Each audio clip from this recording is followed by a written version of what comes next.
There are days when you don't feel tired because of what you did. You feel tired because of what you're still carrying. Conversations that didn't go the way you wanted. Mistakes that replay in your mind.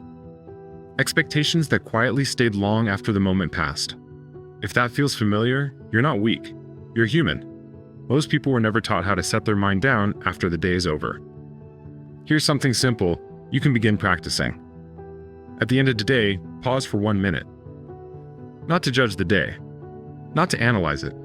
Just to notice what you're still holding. Maybe it's a comment someone made.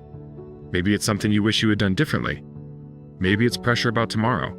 Then, quietly ask yourself one question. Can I act on this right now? If the answer is yes, write the next small step you'll take tomorrow.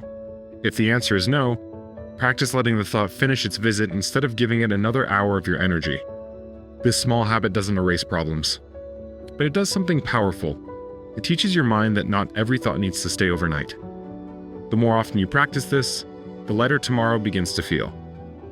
You wake up with a little more space in your mind, a little more patience, a little more clarity about what actually deserves your attention. Real strength is not carrying everything. Real strength is learning what to carry forward and what to set down. And every time you do that, even in a small way, you are rebuilding your energy, not all at once, but steadily, day after day. You are not alone in this process. Everyone learning calm strength walks through the same quiet work, noticing, releasing, and beginning again.